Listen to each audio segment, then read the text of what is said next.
Amém, queridos. Vamos aí então à segunda parte da live da semana passada, cujo tema é Anjos e Demônios, Origem, Queda e Futuro. Quero só dar uma recapitulada no que foi falado semana passada para aqueles que estão entrando pela primeira vez nessa live, ok? Inclusive, né, se ficou alguma pergunta da semana passada e você quiser ir escrevendo aí, qualquer coisa, a Agnes vai estar anotando e vai estar me passando aqui pelo WhatsApp, certo? Meu óculos tá tudo embaçado aqui, mas é porque eu tive que passar a cola, quebrou a armação aqui, então vai do jeito que tá aí, meu querido. Depois a gente dá uns jeitos aí, amém?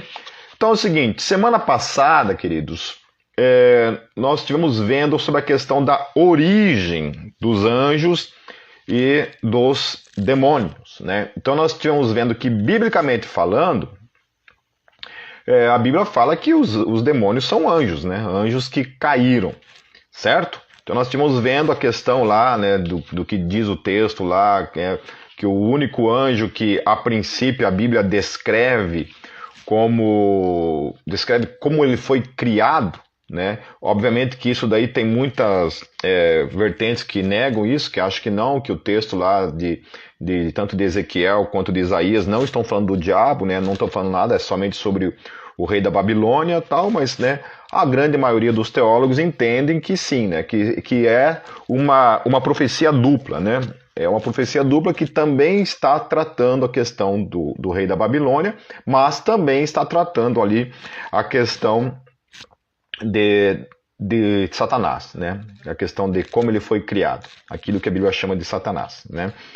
E nós estivemos vendo também a questão do erro comum, né? Que se tornou uma tradição e que muita gente fala aí, chama o diabo de Lúcifer, né? Fala que o nome do diabo é Lúcifer, né? E a gente está vendo que isso é um erro.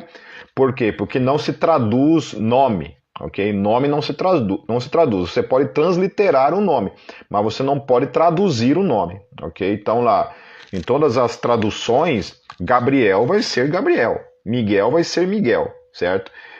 Ainda que está ali no hebraico, né? Faça uma adaptação para o grego, uma adaptação para o latim, certo? Mas Gabriel é Gabriel e ponto final. Ok? Então não. O nome lá, a palavra lá, Rei Léo, ela foi traduzida para Lúcifer no latim, né? E Eósforo no grego, ok? Então, lá no Novo Testamento é descrito como Eósforo, certo? Né? E se dirige também à pessoa de Jesus. E no latim também se dirige à pessoa de Jesus. Então não pode ser nome, né? Senão o Novo Testamento estaria chamando Jesus de Satanás, de diabo, né? Dando a Jesus o nome do diabo.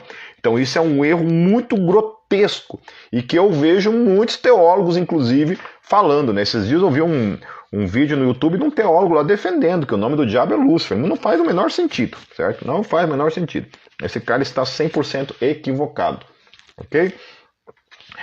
Nós estivemos vendo também, né, que o único lugar em toda a literatura apócrifa e bíblica, né, canônica e bíblica, é no livro de Enoque, lá que traz o nome do anjo que tentou Eva lá no Éden, né, que é Gadreel. Gadreel seria o nome daquele anjo, certo? Então, assim, deixa eu até fazer um parêntese aqui, que às vezes você pode estar entendendo assim, o Pipe está afirmando que o nome do diabo é Gadreel. Não, eu não estou afirmando nada, estou falando que esse nome aparece no livro de Enoque, ok? Se de fato é o nome dele, não sei, ok? Gadreel é um nome de anjo, né? Porque todo o nome que tem El no final, né, possivelmente é um nome que remete a Deus, né? El sempre é assim, né? Gabriel, Miguel, né? Ezequiel, porque El na língua cananeia é Deus, certo? Então Gadreel, né, seria o nome desse anjo que caiu, ok? Que tentou Eva lá. Nós estivemos vendo que é só a questão da origem, e um rapaz aqui da comunidade Gólgota, o Fernando, trouxe uma questão que ficou bem interessante em relação lá ao texto de Ezequiel, que fala que que Gadriel, né, no caso lá, ele era o guardião, né? Ele era, fala querubim guardião. Então o Fernando estava falando que da possibilidade de Satanás, né, do diabo, naquele tempo ali, enquanto não caído, ele tinha sido colocado como guardião do Éden, né? E depois eu estive dando uma refletida em cima dessa especulação, né? Porque é uma especulação que a gente está tratando aqui, né? Nós não temos como afirmar algumas coisas aqui de modo biblicamente, né? Com aquela afirmação que às vezes a Bíblia tem, né? A Bíblia tem aquelas afirmações que são categóricas, né? Pão tá ali, está escrito e amém, né? Algumas outras coisas não. Mas ali é interessante que quando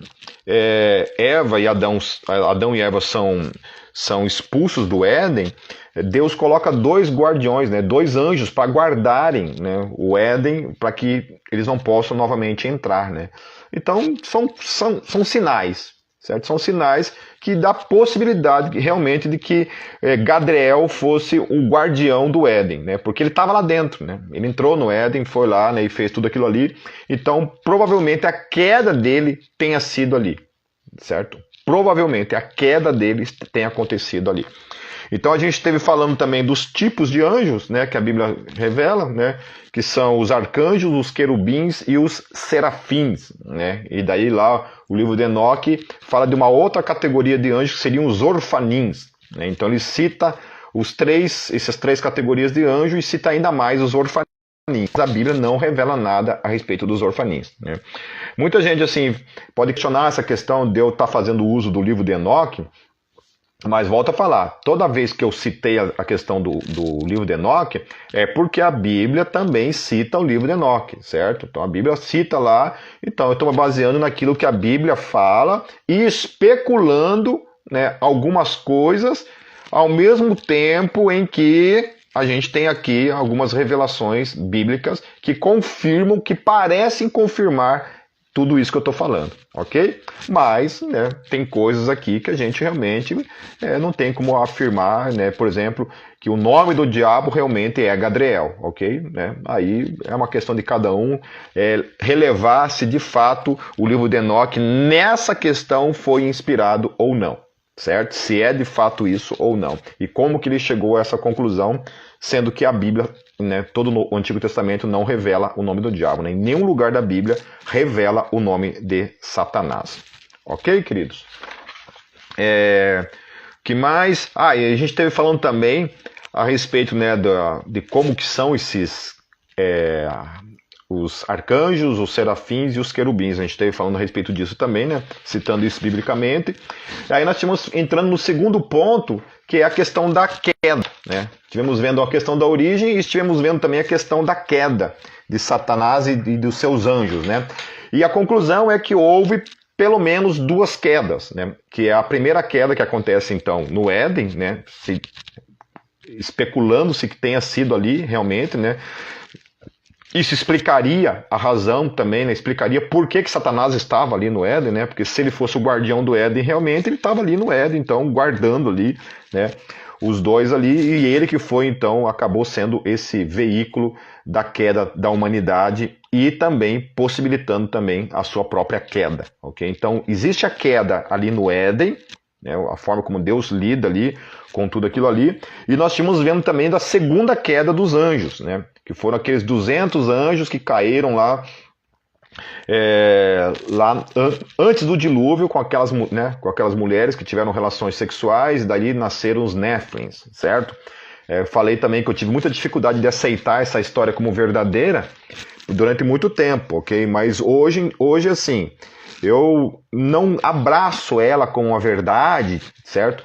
Mas a gente tem realmente uma unha encravada, a gente tem uma pedra no nosso sapato, que é o fato de Judas e 2 Pedro confirmarem essa história, tá ok? Né? Confirmarem. Então assim, queridos, né, eu acredito na Bíblia, e se a Bíblia está confirmando, então eu acredito que seja isso mesmo, né, que tenha acontecido, ainda que na minha mente seja difícil aceitar isso, mas ok, é o que a Bíblia está falando ali, e parece que realmente confirmar que lá no capítulo 6, lá, quando a Bíblia fala lá no capítulo 6, que os filhos de Deus viram, né, as filhas dos homens e tiveram relações, né, e dessas nasceram os Néfilins, né, então vai confirmar realmente aquilo que Enoque está falando, ok?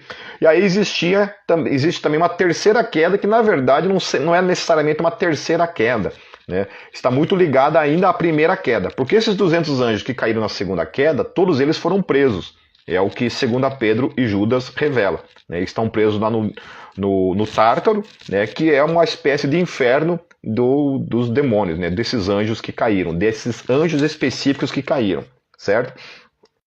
Esses anjos que caíram junto com Satanás lá na primeira queda, né, essa batalha toda, e ali a gente esteve vendo também que houve também uma segunda queda deles, né, dos lugares celestiais, na posição em que eles estavam ali. Então a gente citou lá todo o livro de Apocalipse, né, e que o que causou essa queda foi lá aquela ida dos 70, né, quando Jesus envia aqueles 70 lá para pregar o evangelho, e quando eles voltam relatando o que tinha acontecido, Jesus responde para eles falando assim, olha, né, eu vi Satanás caindo como raio, né, tá certo? Depois o livro de Apocalipse vai confirmar isso, que foi o evangelho que causou essa queda, né? Derrubou o acusador, porque parece que até ali o acusador tinha um certo acesso à presença de Deus, aonde ele acusava a humanidade, né? Então, a partir do evangelho, ele perde essa posição, né? O apóstolo Paulo fala que Satanás foi despojado na cruz, né? Ou seja, foi tirado todo o seu poder, né, de atuação para com quem? Para com a igreja, né? Tá, apesar de estar ao nosso derredor agindo, ele perde essa posição. Então, tudo isso, né, tentando falar essa questão dessa terceira queda, que na verdade tem muito mais a ver com a primeira queda, certo? São os mesmos anjos que caíram na primeira queda, agora tem esse lugar, então, das regiões celestiais, da onde eles são caídos também. Amém? Então, depois você escuta lá a live da semana passada para você entender melhor essa questão, ok? O que mais aqui? Descrição, Ok. Então, assim, hoje nós vamos tratar, ainda tratando a questão da queda, né, do segundo ponto, a ação dos demônios neste mundo. Então, ainda que eles são seres caídos da sua posição angelical, a qual eles ocupavam antes, né, como seres de luz, e eles caem nessa primeira queda, né, não estou então me referindo aos 200 anjos que caíram lá em Gênesis 6, porque esses daí, segundo Pedro e segundo Judas, estão presos, ok? Aguardando lá o dia do julgamento, né?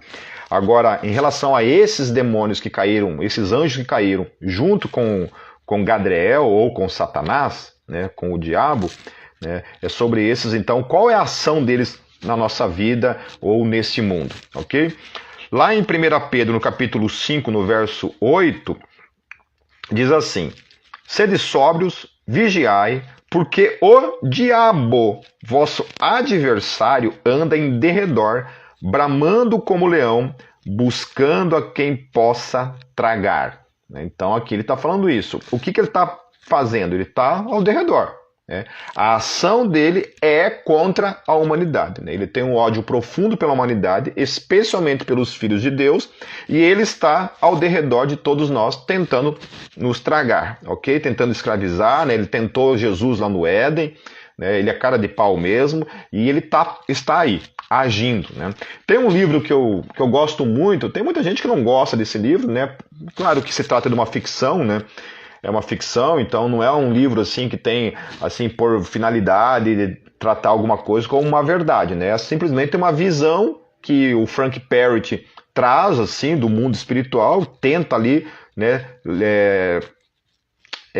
relatar isso de um modo fictício, mas que é muito interessante, Eu já li o volume 1 e o volume 2, que é o Este Mundo Tenebroso, do Frank Perry. É um livro de ficção, meus queridos, mas que trata da questão da espiritualidade, do mundo espiritual, né, da batalha espiritual, né, dos anjos, dos demônios, o que acontece quando você ora, né, a guerra espiritual que ocorre, né, e que realmente tem até, de certa forma, uma base bíblica para essas coisas que acontecem ali, né, porque Paulo fala que a nossa luta não é contra a carne e o sangue, mas contra os principados, potestades, né, nas regiões celestiais, né, nas regiões celestiais. Então, nas regiões espirituais. Então, como que isso acontece? Não sabemos, né? Então, esse livro é uma tentativa, mas que vale a pena ler, ok?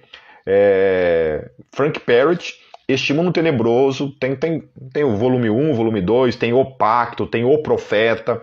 Se eu não me engano, são 4 livros que o Frank Perret escreveu nessa linha a respeito de batalha espiritual, ok? Tem muita gente que não gosta, mas eu estou indicando aí para você que quiser ler, né? Eu li, gostei muito, minha esposa leu, gostou muito, né?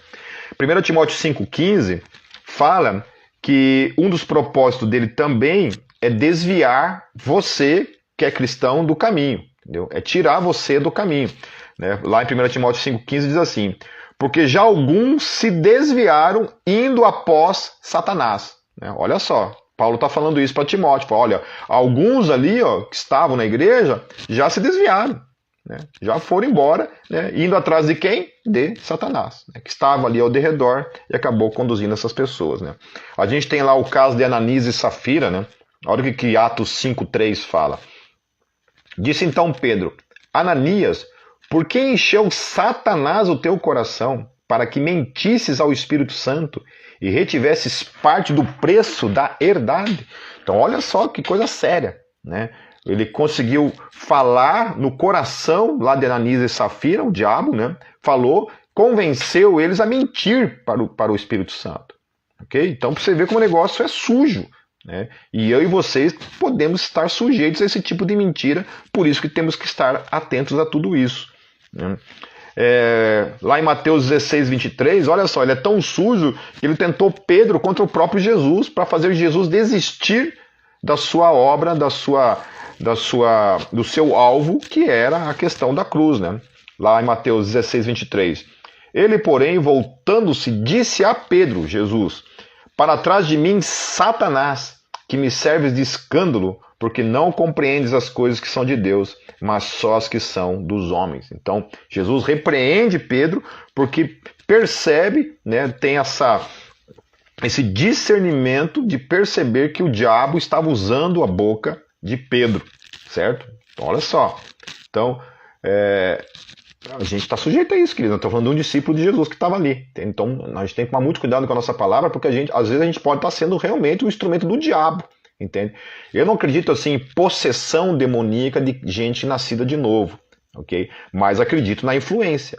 Certo? Eu acho que o diabo pode influenciar a minha boca, pode influenciar a minha mente, pode influenciar uma atitude minha, né? Pode tentar me fazer tropeçar, pecar, me tirar do caminho, ok? Isso é uma investida do diabo, né? A parábola do semeador diz que ele pode roubar a semente do evangelho dos corações, né? Olha só o que diz lá em Marcos 4,15. E os que estão junto do caminho são aqueles em que a palavra é semeada, mas tendo-as eles ouvido, vem logo Satanás e tira a palavra que foi semeada nos seus corações. Então, olha só, né? O diabo ele também tem esse poder, é o que Jesus está falando.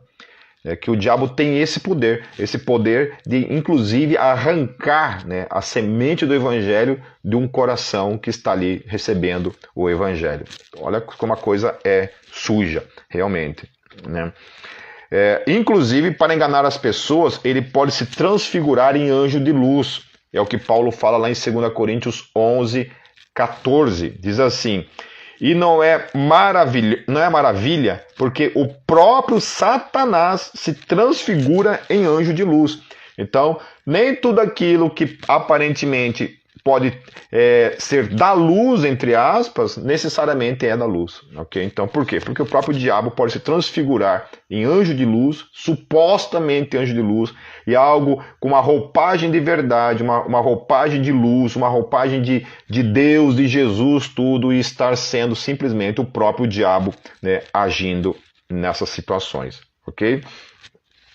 Assim como ocorreu com Jó, ele ainda procura autorização de Deus para nos destruir. Olha só, lá em Lucas 22:31, olha o que Jesus fala para Pedro. Simão, Simão, Satanás pediu vocês para peneirá-los como trigo. Eu tive uma experiência de um amigo na época do seminário, em que ele chegou para mim assim e falou assim: Pipe, olha, eu estava orando e Deus mandou eu vir falar uma coisa para você, que o diabo tem impedido a tua vida para Deus, mas o Senhor tem guardado a tua vida, tá certo? Então assim, estou falando de uma experiência minha, e eu tenho certeza realmente isso, que o diabo odeia você e quer te matar, quer te destruir todos os dias da tua vida, quer te tirar do caminho, quer colocar na tua mente pensamentos impuros, pensamentos de destruição, quer destruir a tua vida, muitas vezes quer usar a tua boca de maneira destrutiva na vida dos outros, ok? Então, cuidado, meus queridos. Pode manter uma pessoa encurvada durante anos debaixo de sua escravidão. Então, realmente, o diabo ele também pode, inclusive, transmitir doenças, manifestar doença na vida das pessoas. Lá em Lucas 13:16 diz isso, ó. E não convinha soltar desta prisão no dia de sábado esta filha de Abraão, a qual há 18 anos Satanás tinha presa. Ou seja, essa pessoa estava encurvada, Jesus vai lá e expulsa o diabo da vida dela e ela volta para a posição ereta. Então, que coisa, que coisa de louco isso. Entende? Então, realmente, não estou dizendo que toda doença é o diabo, mas que existem doenças que realmente pode ser simplesmente uma possessão demoníaca, uma ação do diabo escravizando a vida de uma pessoa, ok? Ele mantém a vontade das pessoas aprisionadas a dele. Olha só o que Paulo fala lá em 2 Timóteo 2:26. E tornarem a despertar, desprendendo-se dos laços do diabo, em que a vontade dele estão presos. Olha só, o apóstolo Paulo está falando que muitas pessoas por aí, especialmente aqueles que não estão em Cristo Jesus, a vontade dessas pessoas não é uma vontade livre. Essas pessoas têm a sua vontade escravizada pelo diabo. É o que Paulo está falando aqui, tá certo? Então nós estamos falando sobre o quê? Sobre o poder desses demônios, o poder desses anjos caídos, de Satanás e seus anjos, agindo na humanidade, agindo na vida de cada um de nós, tentando operar nas nossas vidas esse tipo de coisa, enquanto que alguns de fato estão aí, enfrentando uma doença causada por algum tipo de demônio. Eu não estou falando que toda doença, mas algumas doenças, pelo menos é o que a Bíblia parece denotar, ok? E muitos deles, se não a maioria daqueles que não estão em Cristo, têm a sua vontade escravizada pelo diabo, ok? Procuram atrapalhar a obra de Deus, é o que fala lá em 1 Tessalonicenses 2:18.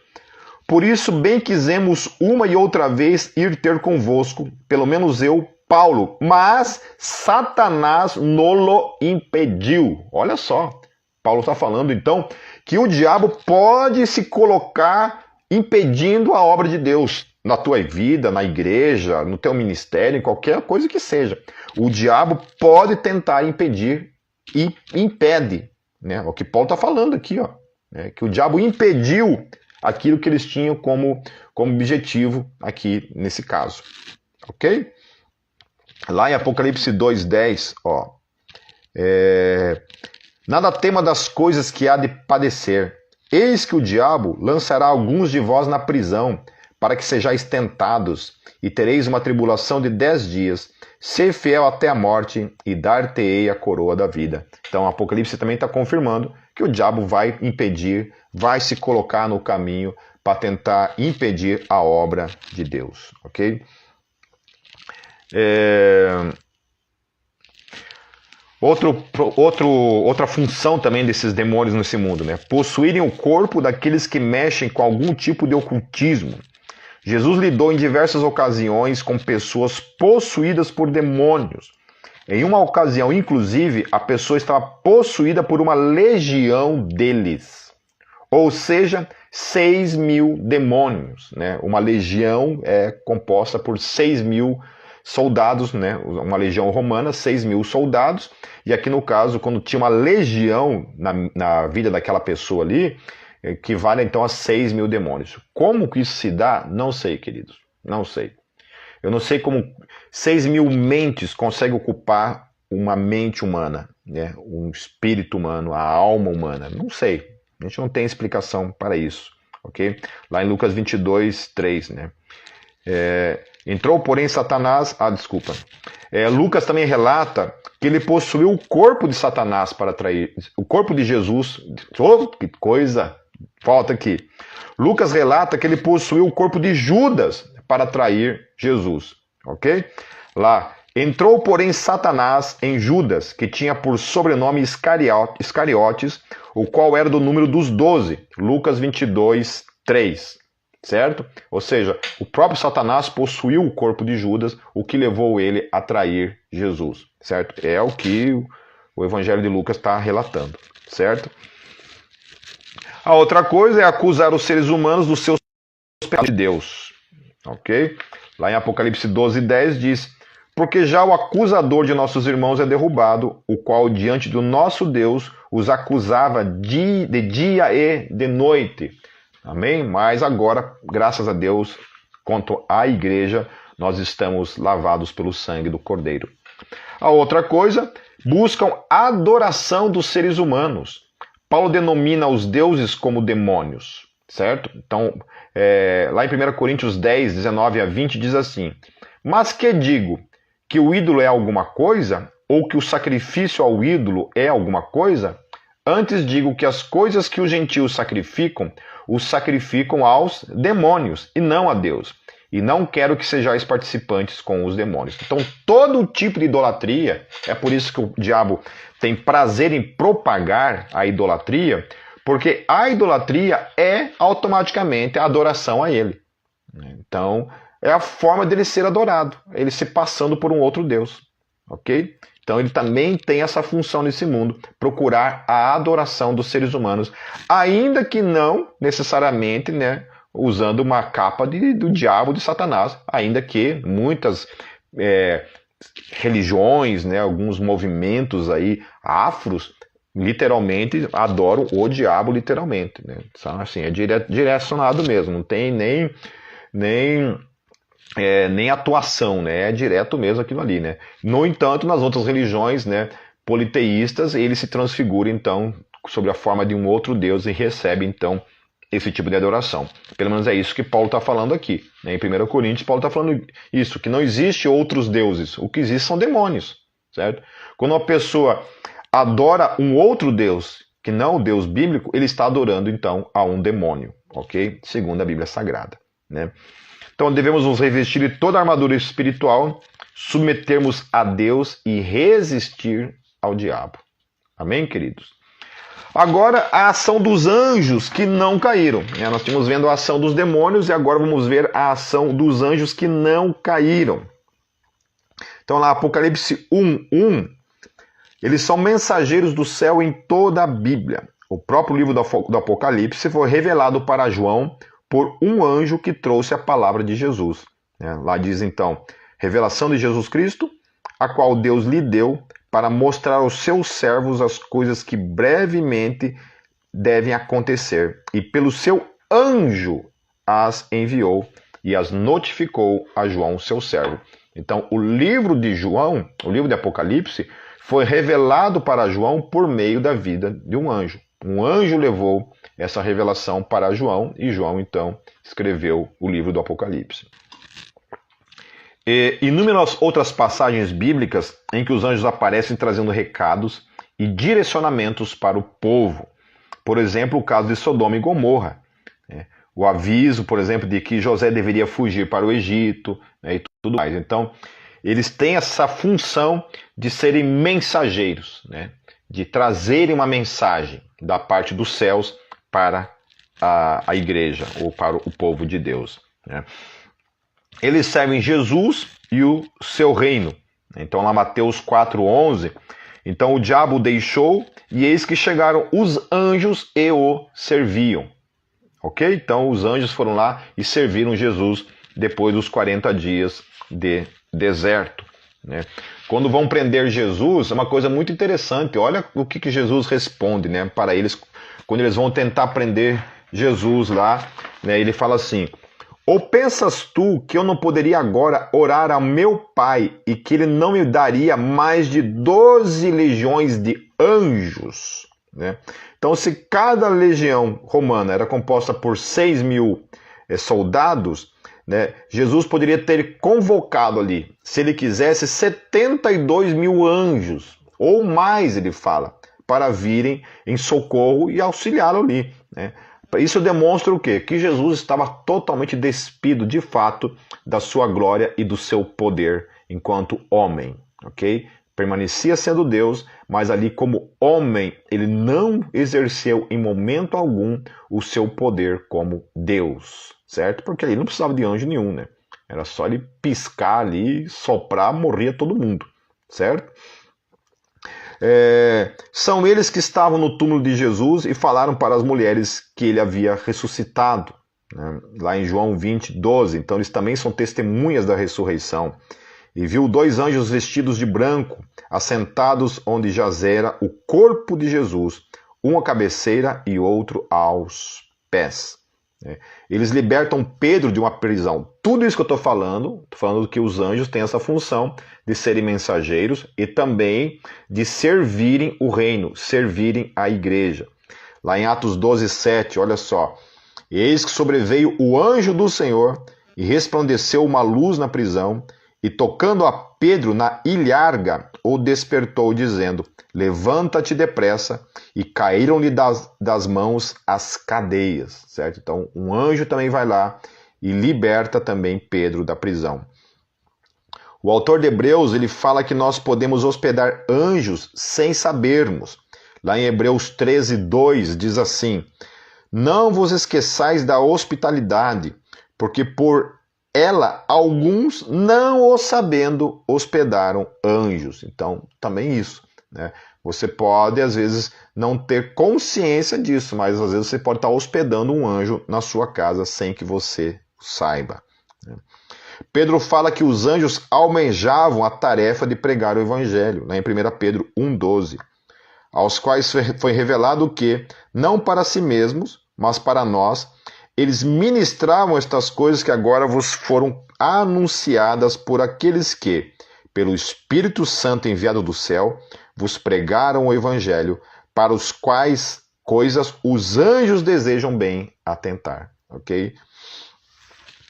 Pedro também fala que os anjos respeitam os demônios. Então, ainda que muitas vezes a gente possa se comportar de uma maneira desrespeitosa com o diabo e com os demônios, Pedro fala uma coisa bem interessante aqui, que a gente deveria estar atento em relação a essa questão da forma como a gente se refere ao diabo, a forma como a gente se relaciona, né, com a nossa postura em relação ao diabo e aos demônios. Olha o que fala lá em 2 Pedro 9:11. Vemos, portanto, que o Senhor sabe livrar os piedosos da provação, e manter em castigo os ímpios para o dia do juízo, especialmente os que seguem os desejos impuros da carne e desprezam a autoridade, insolentes e arrogantes. Tais homens não têm medo de difamar os seres celestiais. Contudo, nem os anjos, embora sendo maiores em força e poder, fazem acusações injuriosas contra aqueles seres na presença do Senhor. Olha só o que Pedro está falando, né? Pedro está falando assim, olha, nem os anjos, que são mais poderosos do que nós, ousam se referir a esses seres na presença de Deus de uma maneira injuriosa, desrespeitosa. Então, né, quantas vezes eu mesmo, né, falei com uma forma assim, né, meio chula a respeito do diabo, né? Então, aqui nós temos que tomar todo o cuidado, certo? Esse texto está no contexto em que ele fala dos anjos que estão presos, tá, queridos? Certo? Depois você vê lá em 2 Pedro 2:9-11, e os versículos anteriores ele está tratando justamente sobre os anjos que estavam presos. Judas também ensina a mesma coisa se referindo a esses anjos, certo? Mas o arcanjo Miguel, quando contendia com o diabo e disputava a respeito do corpo de Moisés, não ousou pronunciar juízo de maldição contra ele, mas disse, o Senhor te repreenda. Certo, queridos? Então aqui as funções dos demônios e as funções dos anjos. Amém? Vamos então à terceira parte, a parte final, que é a parte do destino. Tem pastor que entrevista o demônio no púlpito. Pior que tem, Lucas. Vamos lá. O destino. Quanto aos demônios, primeiramente. Como já vimos anteriormente, os anjos da segunda queda, né, que é aqueles que caíram lá em Gênesis 6, serão soltos no último dia e receberão o juízo final, do mesmo modo Satanás e seus anjos, que caíram lá na primeira queda. Okay? Lá em Judas 1,6 diz isso, né? E aos anjos que não guardaram o seu principado, mas deixaram a sua própria habitação, reservou na escuridão e em prisões eternas até o juízo daquele grande dia. Dá lá em 1 Coríntios 6,3 diz: Não sabeis vós que havemos de julgar os anjos, quanto mais as coisas pertencentes a esta vida. É interessante isso, né? Que nós que vamos julgar esses anjos. Obviamente não são os anjos que não caíram, né? Está se referindo, claro, aos anjos que caíram, certo? Estão me perguntando por que Satanás queria o corpo de Moisés. Olha, boa pergunta, né? A Bíblia não fala. O que a gente pode fazer, Diego, é especular, né? Alguns pensam que ele queria que pegasse o corpo de Moisés ali para tentar fazer com que o povo adorasse, né, o corpo de Moisés, algum tipo de idolatria, né? É isso que o Macarrão falou ali, né? Provavelmente para criar algum tipo de religião em cima do corpo, né? Algum tipo de idolatria. Isso a gente especula, né? Provavelmente, né? Então a palavra mesmo é essa, provavelmente, né? Não temos certeza, né? A Bíblia não revela, certo? Na verdade, a Bíblia não revela nem essa questão dessa disputa aí, né? Apenas aqui Judas fala a respeito disso. Alguns falam que está se referindo a respeito de um livro apócrifo chamado A Assunção de Moisés. Eu já li esse livro e, pelo que eu lembro, esse relato, eu não lembro se esse relato está lá. Okay? Eu tinha que dar uma lida de novo, né, para verificar de fato, né? Quando eu for dar a respeito dos livros apócrifos, provavelmente semana que vem, eu posso trazer isso e responder em relação a isso, se o livro A Assunção de Moisés de fato traz essa história, ok? Certo? Mas é interessante em relação a essa questão do corpo de Moisés, porque alguns adventistas e algumas outras seitas por aí, né, algumas outras linhas teológicas, eu considero o adventismo uma seita. Desculpa se você está me ouvindo dessa forma, mas o adventismo do sétimo dia para mim é uma seita, né? A igreja evangélica brasileira reconhece como uma seita, ok? Ainda que eu tenha muitos amigos adventistas, mas estou falando da questão doutrinária, certo? O que eu ia falar? Em relação a essa questão eles falam que Moisés ressuscitou, né? Que Deus ressuscitou Moisés e depois Moisés, então, foi arrebatado aos céus ressurreto, ok?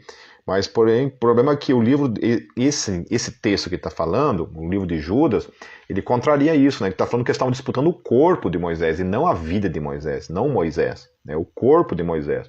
E o próprio livro A Assunção de Moisés, esse livro apócrifo, quando eu li, está muito claro lá que, de fato, Moisés tinha morrido, entendeu? Morreu, foi enterrado o corpo lá e ninguém sabe no que foi enterrado, ok? Certo? Beleza? Quiserem colocando aí as perguntas aí, né? Na ortodoxia, eles acreditam que a alma ainda está ligada ao corpo, esperando o dia do juízo. Na ortodoxia, olha, eu não sei, Lucas, para mim essa é uma informação nova, né? Eu creio na imortalidade da alma, eu tenho uma visão, posso até fazer uma live sobre a imortalidade da alma. Eu penso que não existe base bíblica alguma para falar esse tipo de coisa, né? Que a alma fica ali ligada ao corpo. Isso para quem é dicotomista, né? Para quem olha que a questão do etéreo e do físico, né? O corpo e a alma seria a questão do espírito, né? Eu creio que quando a pessoa morre, o espírito vai para Deus, ou seja, a alma e o espírito, certo? E o corpo fica ali, né, aguardando a ressurreição. Mas isso aí numa outra live eu posso tratar isso daí, ok?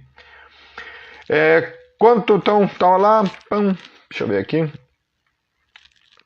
Então nós iremos julgar os demônios.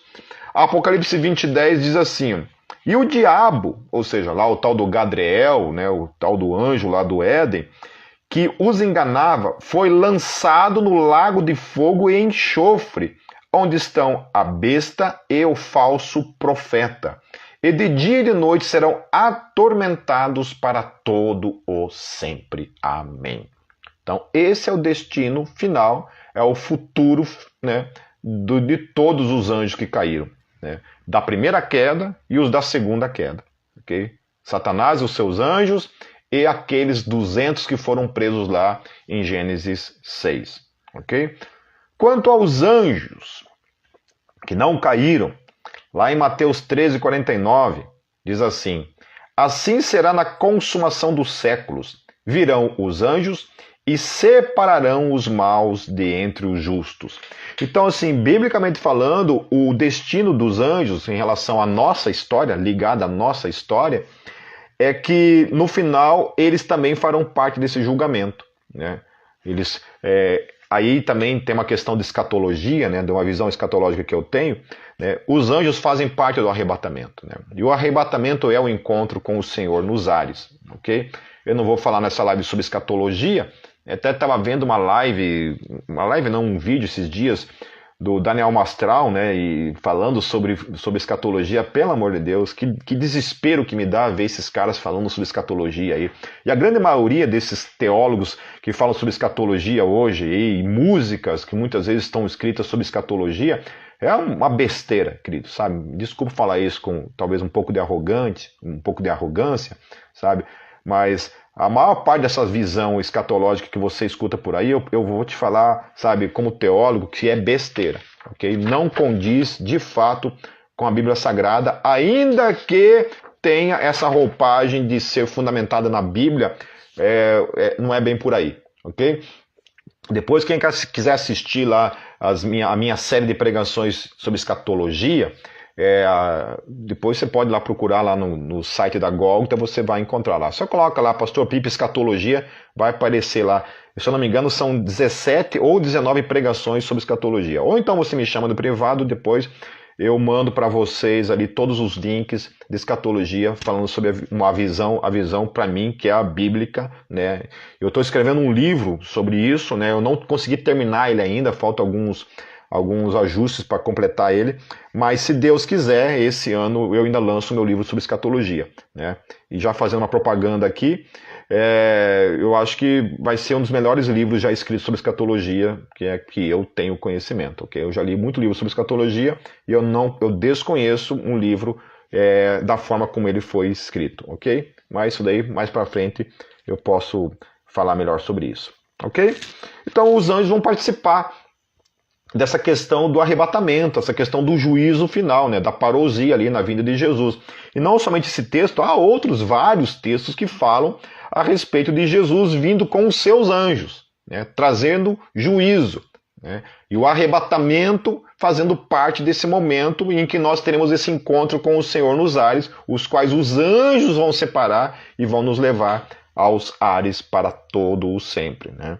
Ok? Então, assim, essa imagem da parousia, como que vai acontecer, que Jesus vai aparecer, eu fico pensando assim, né, que a nossa visão sobre a realidade,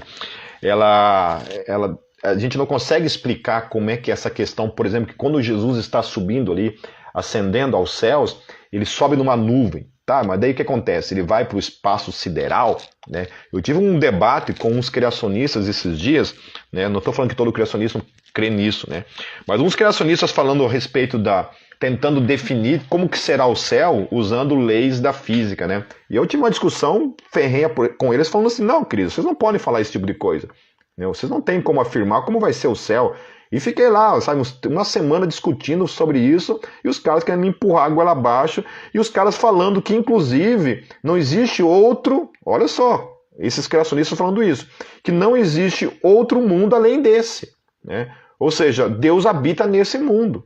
Ou seja, eu falei, então o céu é um planeta?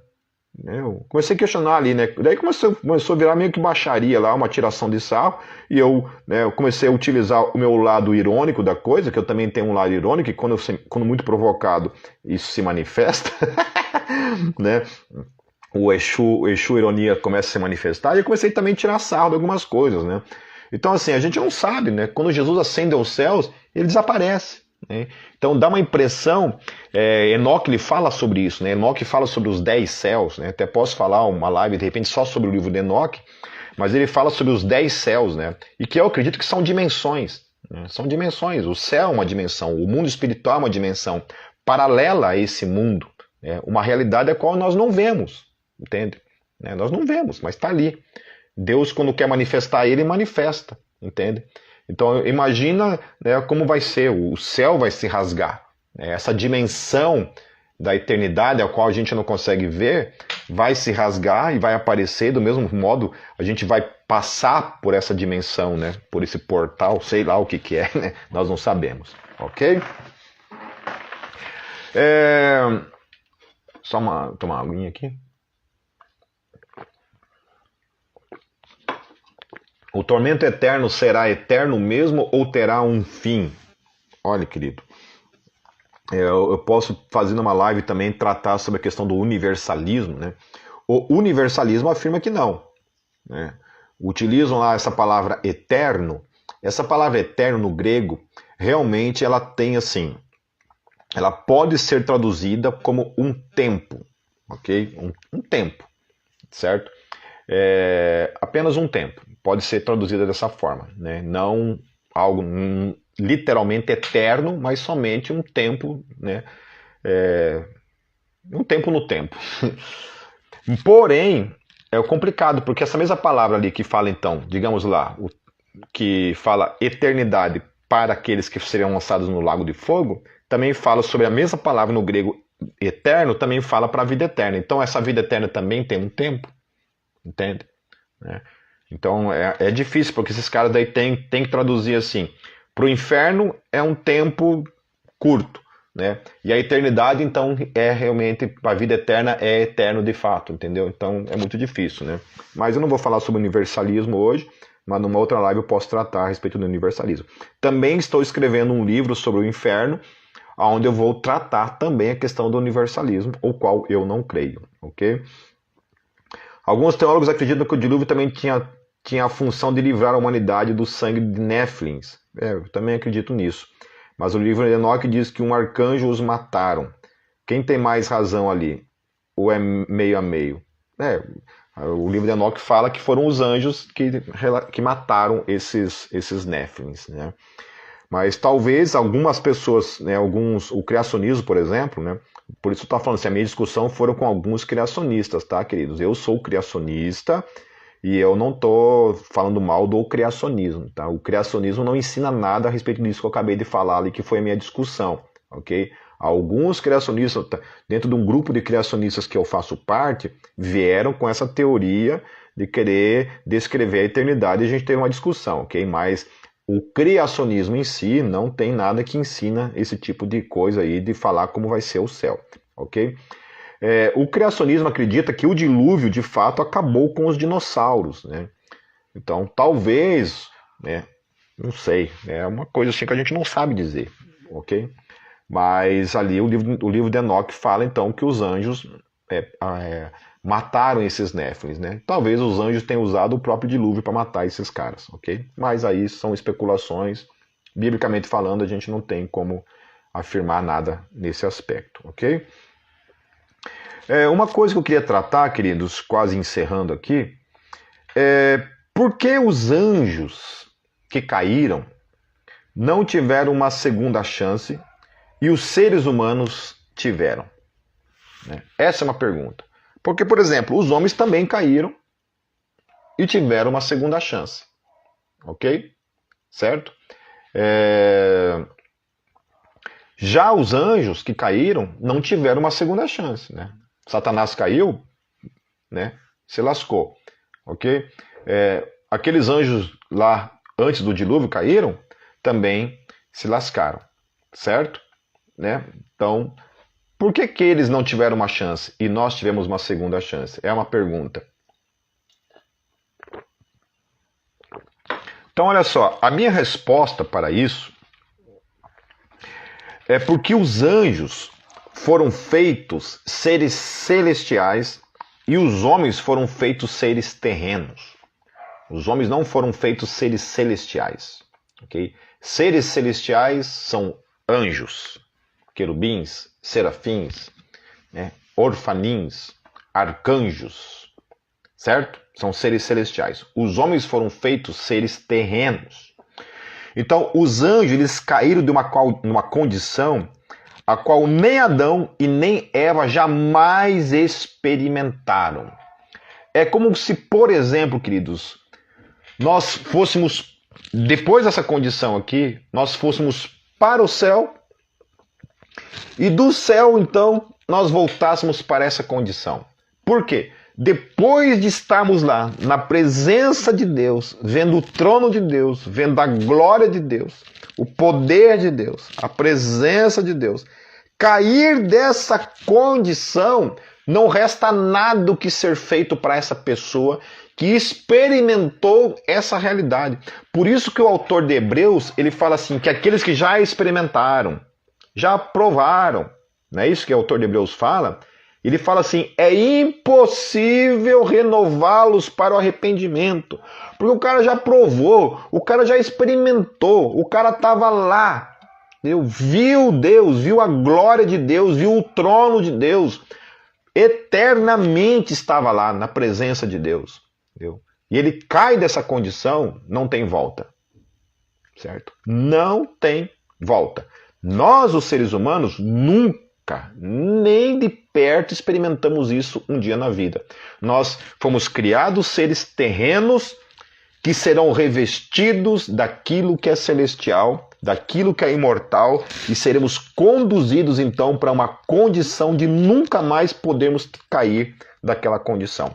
São duas criações distintas, por isso que aos anjos não foi dada uma segunda chance, por causa da condição em que eles foram criados e aquilo que eles já experimentaram em Deus. Nós nunca experimentamos isso e iremos experimentar isso. Pelo menos aqueles que creem em Cristo. Né? Não todos, mas aqueles que creem em Cristo serão então revestidos de imortalidade e receberão então um corpo celestial. Né? Um corpo imortal. Amém? Certo? E então aí sim nós veremos o trono de Deus, a sua glória, os serafins, os querubins, né, os arcanjos, as hostes celestiais, e estaremos para sempre com o Senhor. Estão discutindo o que a respeito do dilúvio aí? Como criacionista eu creio que os dinossauros foram realmente extintos no dilúvio, ok? Mas, claro que quem é evolucionista vai discordar, vai dizer que eles foram há milhões de anos antes do dilúvio, mas ok, mas estuda o criacionismo, que o criacionismo tem muita base científica e comprova isso realmente, que o dilúvio foi a causa da extinção dos dinossauros. Né? Acho que o Dalton está falando aí a questão dos fósseis, né? Os fósseis são a prova disso. Na aula que eu dou de apologética, eu dou uma aula a respeito dessa questão dos fósseis, né? Como eles se originam. Então é toda uma questão de, né, precisa ter elementos para que haja realmente uma fossilização, né? Precisa ter alguns elementos, né? Que é argila, sal, né? Lama, e tem que ser abrupto, né? Não pode ser, né, periódico, tem que ser abrupto o negócio, pam, para que depois possa haver fossilização, senão não tem como, ok? Então aceitar que os demônios podem ter uma segunda chance é o mesmo que dizer que depois da ressurreição, no fim do mundo, tendo nossos corpos revestidos de imortalidade, lá no céu a gente possa cair e pecar novamente, o que é impossível. Os homens experimentam um processo totalmente contrário ao que os demônios vivem. Os homens são seres terrenos que, por causa de Cristo, serão transformados em seres celestiais. Os demônios perderam a sua condição de seres celestiais. Para quem quer se inteirar melhor sobre a questão do dilúvio, assistam lá os vídeos do Adalto Lourenço, né, falando sobre dilúvio. Nossa, é bem interessante. Tem muito vídeo ele falando sobre a água do mar, que era doce. Né? Há evidências científicas de que a água do mar era doce.